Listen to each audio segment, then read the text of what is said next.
right, so let's take four subjects that obviously go together. Big data, tattoos, immortality, and the Greeks, right? And the issue about tattoos is that without a word, tattoos really do shout.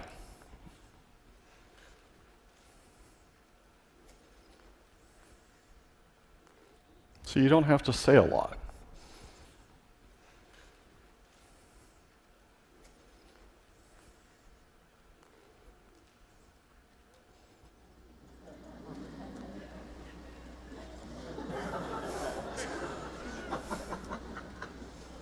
And tattoos tell you a lot of stories. If I can ask an indiscreet question, how many of you have tattoos? A few, but not most.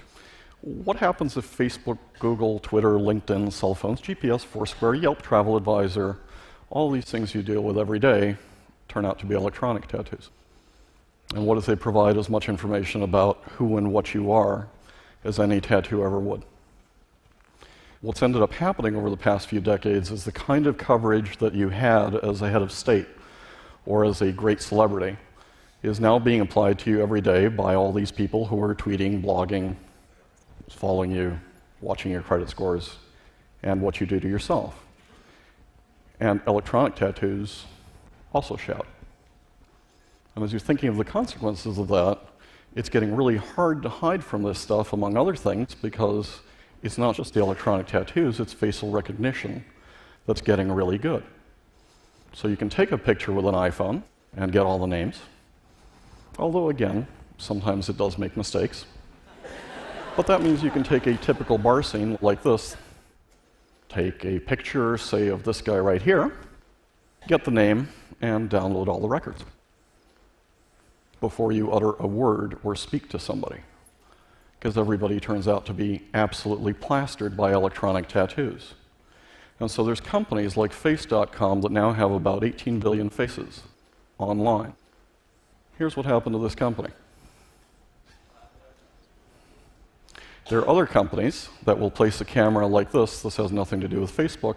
They take your picture, they tie it to the social media, they figure out you really like to wear black dresses. So maybe the person in the store comes up and says, hey, we've got 5 black dresses that would just look great on you.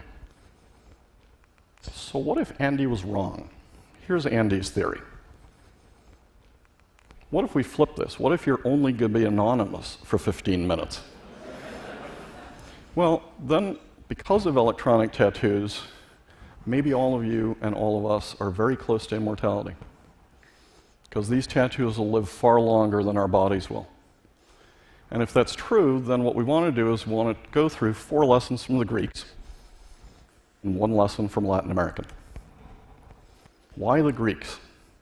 Well, the Greeks thought about what happens when gods and humans and immortality mix for a long time. So lesson number 1, Sisyphus. Remember, did a horrible thing, condemned for all time to roll this rock up, it would roll back down, roll back up, roll back down. It's a little like your reputation. Once you get that electronic tattoo, you're going to be rolling up and down for a long time.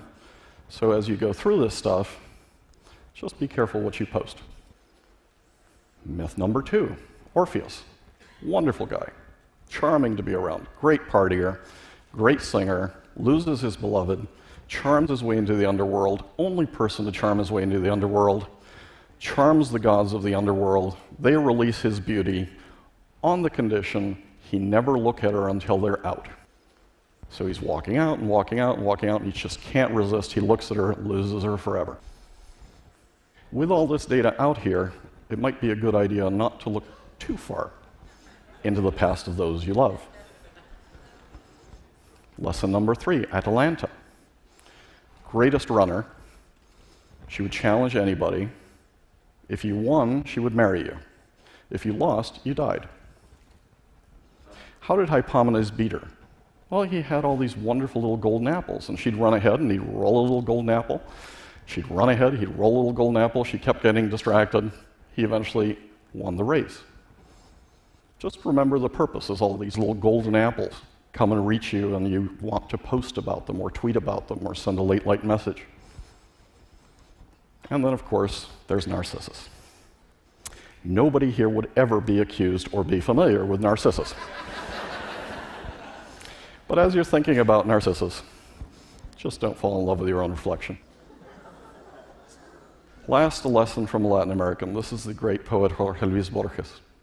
When he was threatened by the thugs of the Argentine military junta, he came back and said, "Oh, come on, how else can you threaten other than with death?"